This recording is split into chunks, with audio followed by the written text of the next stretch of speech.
Welcome back guys, मैं हूं प्रियंका, आपकी होस्ट, और आपका स्वागत है मेरे चैनल में जिसका नाम है chilling horror with Priyanka.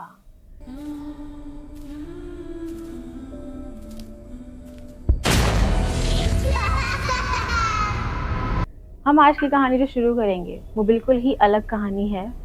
May be आपने पहले कभी भी ऐसा कहानी कोई सुनी होगी, लेकिन वो जो कहानी है वो एक डॉल के ऊपर है जो मैं आज आपको सुनाऊंगी।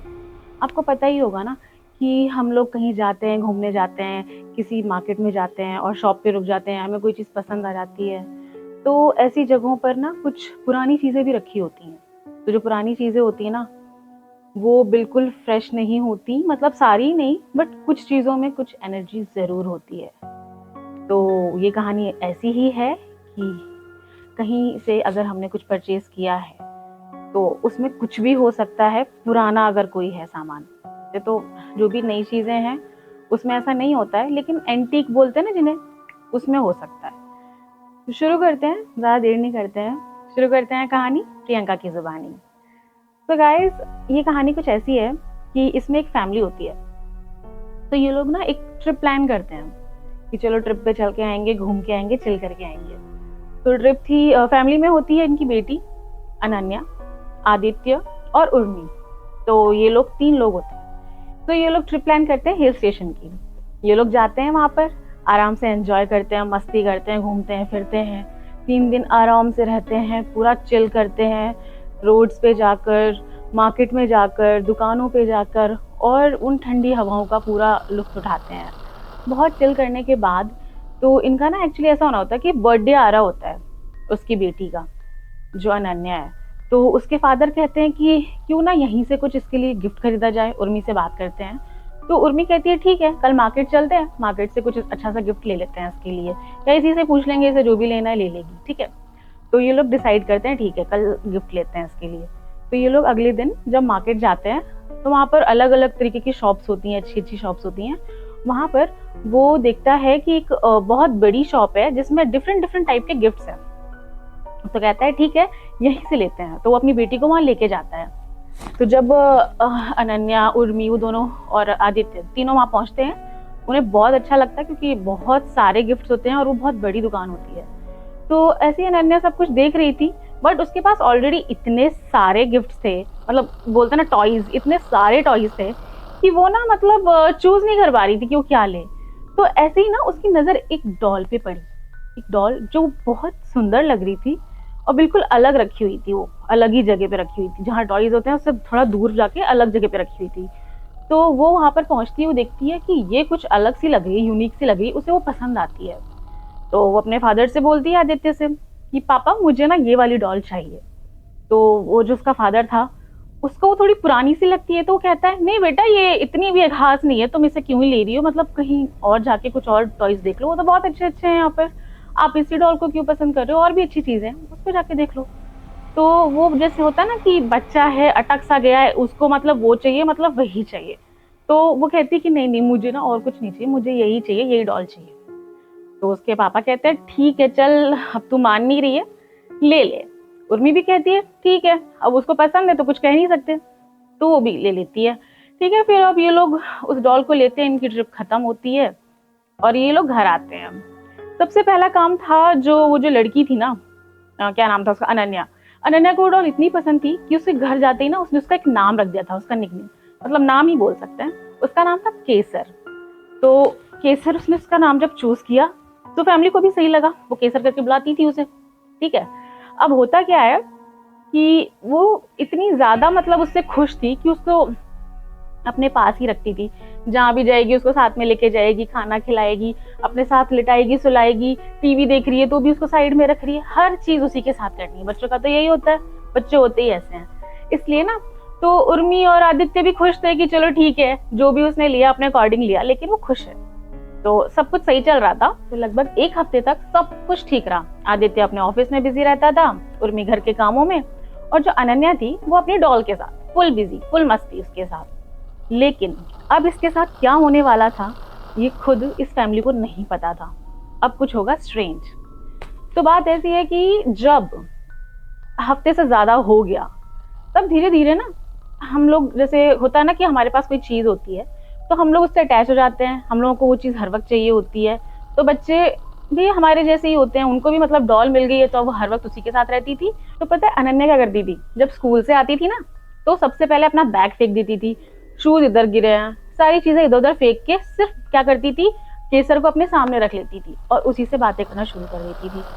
तो ऐसे ही 2-3 दिन लगातार करती रही वो, उससे बातें कर रही है, बार-बार जैसे कन्वर्सेशन होती है तो रूम से आवाज़ तो आएगी।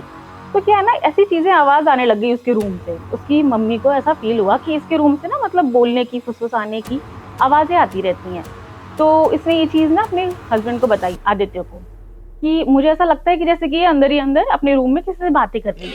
तो आदित्य ने कहा क्या हो गया? इमेजिनेशन, इतनी पावर इनकी जो होती है ना बच्चों की, वो इतनी तेज़ होती है कि वो किसी से बात कर लेते हैं, इनविजिबल फ्रेंड बना लेते हैं। इसमें कोई बड़ी बात नहीं है, इतनी चिंता मत करो, सब कुछ ठीक है। जो आदित्य होता है वो ऐसे बोलता है। तो उर्मी को लगता है शायद कहीं ना कहीं सही कह रहा है आदित्य, क्योंकि होता है बच्चे ऐसे कर लेते हैं, वो किसी से भी बात कर लेते हैं, इनविजिबल फ्रेंड होते हैं उनके छोटे पे, ये सब बहुत नॉर्मल चीजें हैं। उर्मी भी ध्यान नहीं देती है, कहती चलो ठीक है। 3 से 4 दिन बीते, वो ये चीज लगातार चलती रही, बट उसने कुछ बोला नहीं। एक दिन उर्मी का दिल में आया कि मैं ऐसा करती हूँ कि इसका ना रूम एक बार थोड़ा सा खोल के रखती हूँ और देखती हूँ ये करती क्या है। तो ऐसे ही क्या होता है, दोपहर का टाइम होता है, वो आती है अपने स्कूल से अनन्या, और केसर को सामने रखती है और उससे बात करने लग जाती है। अब उर्मी ना कहती है मतलब कि हाँ अब देखती हूँ कि क्या हो रहा है रूम में। तो किचन से आती है और ऐसे ना उस गेट से झांक के देखती है। तो बहुत शॉकिंग चीज थी जो उसने देखी, कि जो अनन्या है वो केसर से बात कर रही है, लेकिन साथ ही साथ उसका सिर ऊपर नीचे हिल रहा है, जैसे होता है ना, जैसे डॉल को इंस्ट्रक्शंस दे रही है, कुछ बोल रही है, कुछ बता रही है, तो उस पे हाँ इस तरीके से सर हिलाना, ऐसे एक्शंस कर रही थी। अब उर्मी कह रही है ये क्या हो रहा है, मतलब बात करने तक तो सब ठीक था, लेकिन ये मतलब बात किसकी सुन रही है, किसके सुन रही है, यहाँ पे तो रूम में कोई भी नहीं है डॉल के अलावा। तो इसको ये थोड़ा ये वियर्ड लगता है। फिर जाके ना ये रात को आदित्य से बात करती है कि सुनो, मुझे लगता है कि कुछ तो प्रॉब्लम है, क्योंकि वो ना बात कर रही थी वो तो ठीक है, लेकिन वो ऐसा करती है जैसे कि उसको सामने से जवाब मिल रहा है। तो आदित्य कहता है नहीं नहीं, इतना सोचने की जरूरत नहीं है, तुम भी ना ये क्या क्या सोचती रहती हो, ध्यान मत दो इस चीज को। तो इस टाइप से आदित्य फिर से इग्नोर कर देता है। 2-4 दिन बाद ही उर्मी ने एक चीज इतनी भयानक नोटिस करी कि सच में मतलब कोई और सुने तो बोलेगा कि ये क्या हुआ, मतलब ऐसे कैसे कोई छोटा बच्चा कर सकता है।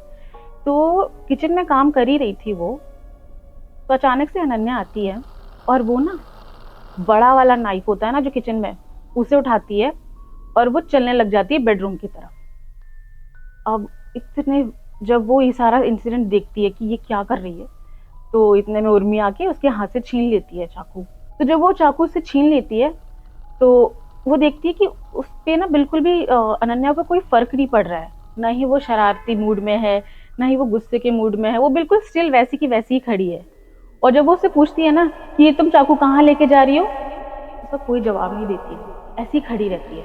मतलब उस पर कोई असर ही नहीं पड़ रहा, ना कोई एक्सप्रेशंस होते हैं उसके चेहरे पे, ना कुछ बोलती है, बस खड़ी रहती है। तो वो तो बहुत डांटती है उर्मी, फिर उसको डांट के ना उसको कमरे में भेज देती है। लेकिन थोड़ी देर बाद जब पूरा माहौल ठंडा होता है, तो उसकी जो बेटी है अनन्या, वो बताती है कि जो मैंने ये किया है, मुझे ये करने के लिए केसर ने बोला था। अब ये सुनने के बाद उर्मी को तो और ज्यादा गुस्सा आ गया कि देखो अपनी चीजें तुम उस डॉल पे डाल रही हो, डॉल कैसे बोल सकती है ये सब। तो ये सारी चीजें धीरे धीरे बढ़ती गई। अब किसी दिन वो उर्मी ये देखती है कि उर्मी ने बोला कि जाके जाओ किचन से पानी लेकर आओ मेरे लिए। तो वो देखती है कि जब बहुत देर हो गई वो पानी नहीं लेकर आई, तो वो पता क्या कर रही थी, किचन में खड़ी होकर एक स्टूल पर ऊपर रखी हुई जो कोई केमिकल था, लाइक होता है ना फिनाइल वगैरह, वो उसे उठाने की कोशिश कर रही थी। तो जब वो किचन में जाती है और वो देखती है कि वो उसे उठाने की कोशिश कर रही है, और उससे कोशिश करते करते वो गिर भी जाती है, लेकिन उसको मतलब ऐसा हो गया था कि उसे पता ही नहीं वो क्या कर रही है। अनन्या सब कुछ कर रही थी, लेकिन उसको खुद भी नहीं पता चल रहा था कि वो क्या क्या करती जा रही है। उर्मी इस चीज को देख के अब बहुत ज्यादा डर गई थी कि ये दिन प्रतिदिन पता नहीं क्या कर रही है। ऐसे ही फिर है ना, कुछ दिनों बाद उसने एक और गलती करी। उसने क्या किया, तीसरे दिन मतलब उसने ये किया कि वो अपने ही बेड पे अपने ही रूम में बैठी थी अनन्या, और ये उर्मी कुछ किचन में काम कर रही थी। तो एकदम से उर्मी सुनती है कि अनन्या के रूम से ना रोने की आवाज़ आ रही है। तो उर्मी को लगता है यार ये कौन रो रहा है, मतलब ऑब्वियसली उसकी बेटी रो रही है। लेकिन वो जाके देखती है रूम में, तो जो बेटी होती है ना उसकी, उसने अपने हाथ पर मतलब एक नाइफ से ना पूरा कट लगा रखा होता है, खून बह रहा होता है उसके हाथों से। ये सारे इंसिडेंट्स लाइक ऐसे बढ़ते जा रहे थे, वन बाय कुछ ना कुछ होता ही जा रहा था। तो उर्मी कहती है बहुत ज्यादा हो रहा है, आदित्य को बताना ही पड़ेगा कि इसकी ना हरकतें बिल्कुल ही अलग ही होती जा रही हैं। तो रात में जब वो आदित्य को सारे इंसिडेंट बताती है कि देखो तुम तो चले जाते हो, उसके बाद ही क्या क्या करती है मुझे ही पता है, तुम ध्यान नहीं दे रहे इस चीज पे। तो कहता है चलो ठीक है, मुझे लगता है कि कुछ ज्यादा ही हो रही है चीजें, तो हम डॉक्टर को एक बार दिखा लेते हैं। तो ठीक है, बोलता है वो आदित्य, और उर्मी डिसाइड करते रात में कि हम कल डॉक्टर को दिखाएंगे इसको। अब ये लोग अगले दिन डॉक्टर के पास लेके जाते हैं। तो डॉक्टर ना उससे कुछ क्वेश्चंस पूछता है, जैसे जो नॉर्मल क्वेश्चंस पूछते हैं डॉक्टर्स बच्चों को, वैसे ही। तो वो बोलती है कि हाँ ऐसा हुआ वैसा हुआ, डॉल के साथ खेलती है, ये वो नॉर्मली बिहेव कर रही थी, एकदम नॉर्मल आंसर दे रही थी। तो डॉक्टर ने कहा ज्यादा पैनिक होने की जरूरत तो है नहीं, लड़की ठीक है आपकी। हाँ बट अगर आपको फिर भी ऐसा लग रहा है कि कभी कभी वियर्ड हरकतें करती है, तो आप एक काम कर सकते हो, आप इसको लाइक मैं कुछ मेडिसिन दे रहा हूँ, आप उसको दीजिए और थोड़ा थेरेपी वगैरह से ना ये बिल्कुल ठीक हो जाएगी। तो वो कहती है ठीक है अगर आप बोल रहे हो। तो दोनों के दोनों थोड़े रिलैक्स होते हैं, मतलब आदित्य और उर्मी रिलैक्स थे कि हाँ चलो कोई नहीं, अब डॉक्टर ने भी कह दिया है सब ठीक ही है। पर ये चीज़ यहीं नहीं रुकने वाली थी, कुछ था जो ये लोग अभी भी नहीं जानते थे। तो जब ये वापस घर आते हैं, इनको लगता है कि अब सब कुछ ठीक हो रहा है, ठीक होने लगेगा धीरे धीरे। लेकिन ये इनकी बहुत बड़ी गलत फहमी थी। अब हो क्या रहा था कि वो जो उनकी बेटी थी, वो अभी भी ठीक नहीं हुई थी, अभी भी कुछ ना कुछ वो अलग अलग हरकतें कर रही थी। वो कभी अचानक से रात में उठ के उन्हें कहीं मिलती खड़ी, कहीं कहीं खड़ी होती, रूम में अलग अलग जगह पे वो खड़ी मिलती थी रात में, जैसे सोते सोते चलते हैं ऐसे, इस तरीके से हरकतें करने लग गई थी। तो उसको ये लगता है कि ये सारी फसाद की जड़ ना ये डॉल ही है, मतलब कहीं ना कहीं, क्योंकि वो उससे बातें करती थी, उसने ये सब देखा। और जब भी ना वो लड़की, उनकी बेटी इधर उधर मिलती थी, वो डॉल उसके पास ही होती थी, उसके साथ ही होती थी। तो इन लोगों ने डिसाइड किया कि अब ये डॉल को ना हम हटा देते हैं, इस डॉल की वजह से ही हो रहा है सब कुछ। तो वो क्या करती है, उस डॉल को ना एक कमरे में बंद कर देती है और ऊपर से लॉक लगा देती है। अब इन लोगों को लगता है कि अब सब कुछ ठीक हो जाएगा। तो जिस रात इन लोगों ने उस डॉल को उस रूम में बंद कर दिया और लॉक लगा दिया, उनको लगता है आज सब कुछ ठीक हो जाएगा, अब कुछ नहीं होगा, और ये लोग आराम से सोने के लिए जाते हैं। लेकिन रात में, आधी रात में, उर्मी को ना प्यास लगती है। तो उर्मी ना उठ के चलने लग जाती किचन की तरफ। तो वो देखती है कि हॉल में वहां पर सामने आदित्य बैठा था, और वो भी पता है किसके साथ, केसर के साथ। वो डॉल आदित्य के सामने रखी हुई थी, और आदित्य भी उस डॉल से बात कर रहा था। इसको देखने के बाद तो भाई बिल्कुल उसका गला सूख गया उर्मी का, कि उसको तो लॉक किया गया था रूम में, चाबी उसके पास थी, ये डॉल यहाँ क्या कर रही है, ऊपर से आदित्य भी उससे बात कर रहा है जैसा कि पहले उसकी बेटी करती थी। अब उसे समझ नहीं आ रहा था कि क्या करना चाहिए। तो वो ऐसा करती है कि ठीक है आज की रात कैसे भी करके निकालनी है, कल मैं अपने रिलेटिव से बात करूंगी। तो वो क्या करती है, आदित्य को कैसे भी करके रूम तक लेकर आती है और सुलाती है। उस रात वो सो जाता है। लेकिन पता है क्या वियर्ड चीज हुई, जब उसने सुबह सुबह ना पूछा ना कि आदित्य से कि आप रात में हॉल में क्या कर रहे थे, और आपके सामने वही डॉल रखी थी, तो आदित्य ने साफ इनकार कर दिया कि नहीं, मुझे तो पता ही नहीं क्या हुआ था रात में, मुझे कुछ भी याद नहीं आ रहा, मैं बिल्कुल ब्लैंक हूँ, रात में मैं कहाँ गया था, मैंने किससे बात करी, मुझे कुछ याद नहीं है, मैं कब पहुंचा हॉल में मुझे नहीं पता। तो ये तो और भी ज्यादा वियर्ड हो गया था उर्मी के लिए। अब उर्मी का जो सब्र का बांध था ना वो टूट गया था, उसने कहा बहुत हो गया, अब लगता है ये चीज़ें बहुत ज़्यादा बढ़ रही हैं, और किसी पंडित से बात करनी चाहिए, या किसी ओझा से, या किसी ऐसे इंसान से बात करनी चाहिए जिनको इस चीज़ की नॉलेज हो। तो वो जब रिलेटिव से बात करती है, तो उसकी एक रिलेटिव बताती है कि तू ओझा को बुला ले। तो जब वो ओझा को कॉल करती है, तो उन्होंने बोला कि वो दोपहर तक आएंगे, मतलब दोपहर के 2-3 बजे तक आएंगे। तो उससे पहले वो क्या करती है कि इस डॉल को अभी भी मैं बाहर नहीं रहने दूंगी, उनके आने से पहले ही इस डॉल को मैं लॉक करके रख देती हूँ ताकि तब तक कोई गड़बड़ ना हो। फिर वो डॉल को उठा के लॉक कर देती है फिर से। तो फिर दोपहर को जब ओझा आते हैं और जब वो उस घर में एंटर ही करते हैं तो वो देखते हैं कि वो जो डॉल है वो ऑलरेडी हॉल में है पहले से ही, और वो उसे ही देखते रह जाते हैं 2-3 मिनट तक। तो वो उसे ही देखते रहते हैं और साइड में खड़ी उर्मी यही देख रही थी कि मैं इसको बंद करके आई थी, ये वापस से फिर से हॉल में कैसे। जब ओझा उसे देख ही रहे थे तो 5-10 मिनट तक चुप रहे, लेकिन थोड़ी देर बाद उन्होंने बताया ये कोई साधारण डॉल नहीं है, कि आपने कहाँ से ली है और कब लेकर आए थे, आप मुझे बताइए।